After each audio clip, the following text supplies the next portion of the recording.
guys, welcome to the mark room session. So இன்னைக்கு நம்ம ஒரு important question discuss பண்ண போறோம், conversions. Okay, so quick-ஆ பாத்துடலாமா? அதுக்கு முன்னாடி உங்களுக்கு ஒரு important note தரேன். Okay, so எப்பயுமே யூசுவலா எல்லாரும் மறக்கிறது. See, பென்சீனோட ஸ்ட்ரக்சர் வேணாம், ஃபார்முலா போயிடலாம். C6H6 கரெக்ட்டா? C6H6ல இருந்து ஒரு ஹைட்ரஜனை ரிமூவ் பண்ணீங்க அப்படின்னா அதோட பேர் என்னன்னு சொல்லுவீங்க? பென்சீன்ல இருந்து ஒரு ஹைட்ரஜனை ரிமூவ் பண்ணா அதோட பேரு ஃபினைல். நல்லா ஞாபகம் வச்சுக்கோங்க, ஃபினைல். ஓகே, சோ இதுவே டொலுவின் C6H5CH3 இதான டொலுவின் நம்மளுக்கு ஸ்ட்ரக்சர் எப்படி இருக்கும்? சோ பென்சீன் ரிங், அதுக்கு மேல CH3. இந்த கார்பன்ல இருக்கிற ஒரு ஹைட்ரஜன் வெளியில போயிடுச்சு அப்படின்னா it is called as C6H5CH2. So இவங்களோட பேர் தான் நம்ம என்னன்னு சொல்லுவோம், இட் இஸ் பென்சைல். ஓகே, பென்சைல்ங்கிறது ரொம்ப முக்கியம். யார் அந்த benzyl? C6H5CH2.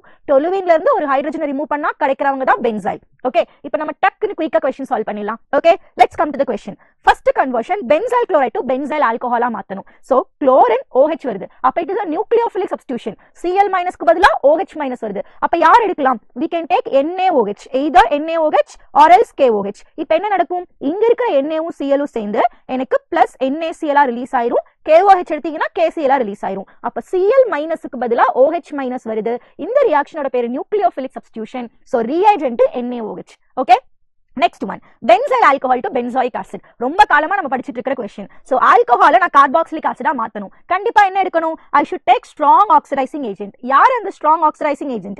acidified K2Cr2O7. Right, so it is K2Cr2O7 in the H+ medium or else நீங்க KMnO4 எடுக்கலாம், alkaline KMnO4 கூட எடுக்கலாம். ஓகே, சோ அப்ப நமக்கு ப்ராடக்ட் பென்சாயிக் ஆசிட் கிடைச்சிரும். சோ ஆல்கஹால் டு கார்பாக்சிலிக் ஆசிட்னா ஆக்சிடைசிங் ஏஜென்ட், இவங்க ரெண்டு பேர் தான் strong oxidising agent.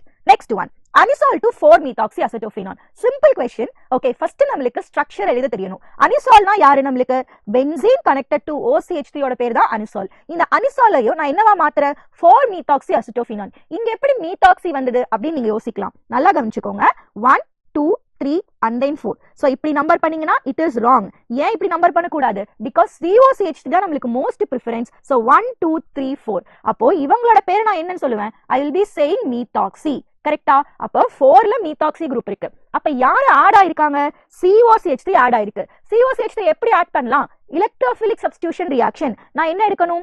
CH3 COCl எடுக்கணும். அப்போ 4th position which means that para position. அங்க இருக்கிற ஹைட்ரஜன் H+ போய்டும் and இங்க இருக்குது Cl- HCl நமக்கு வெளியில போயிடுச்சு. அதுக்கு பதிலா யார் வந்து அட்டாச் ஆயிடும்? C double bond OCH3. இங்க H க்கு பதிலா COCH3 அட்டாச் ஆகிறதுனால it is an electrophilic substitution reaction. அப்போ எப்பயுமே கன்வர்ஷன் பண்ணும்போது முக்கியமான ஹிண்ட், என்ன ரியாக்டன்ட் என்ன ப்ராடக்ட் அப்படின்னு எழுத தெரியணும். அதுக்கப்புறம் யார் ஆட் ஆயிருக்காங்க, அப்ப எந்த ரியாஜென்ட் போட்டா நமக்கு அது கிடைக்கும் அப்படின்னு யோசிச்சாலே கன்வர்ஷன் ரொம்ப ரொம்ப easy guys. Okay, so this is the mark room session. நம்ம நெக்ஸ்ட் மார்க் ரூம்ல மீட் பண்ணலாம். Thank you.